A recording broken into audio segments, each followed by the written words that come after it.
أعادت واقعة احتيال تورط فيها سائق سيارة أجرة بمدينة أكادير إلى الواجهة مطالب المغاربة المتزايدة بضرورة تقنين خدمات النقل عبر التطبيقات الذكية لما توفره من مزايا تتعلق بالشفافية والأمان، خصوصا في ظل تكرار مثل هذه الحوادث التي تسيء لصورة البلاد وتضر بقطاع السياحة الحيوي.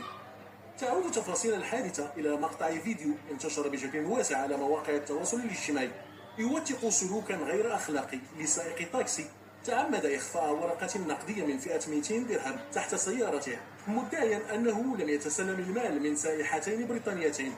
هذه الحيلة المثيرة للاستياء أثارت غضب السياح الذين وثقوا الواقع بالصوت والصورة، ما أدى إلى تفاعل واسع عبر منصات التواصل مطالبين بمحاسبة المعني بالأمر.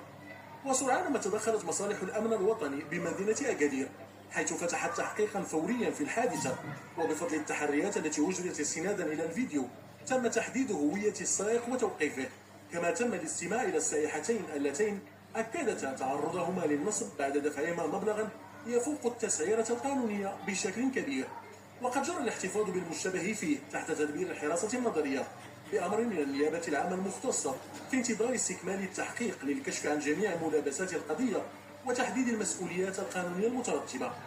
هذه الحادثة فتحت مجددا النقاش حول ضرورة إدماج خدمات النقل بالتطبيقات ضمن الإطار القانوني الرسمي، إذ يرى العديد من المواطنين أن هذه الوسائل تضمن مستوى أعلى من الأمان والشفافية من خلال تسجيل هوية السائق والزبون وتتبع مسار الرحلة،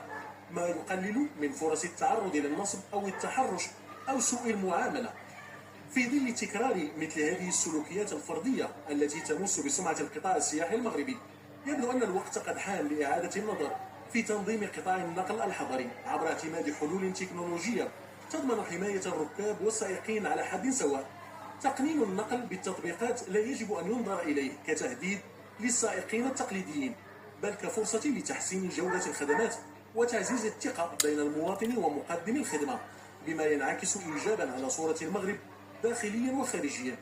وتزداد أهمية هذا الإصلاح مع استعداد المملكة لاحتضان تظاهرات رياضية كبرى مثل كأس إفريقيا للأمم 2025 وكأس العالم 2030،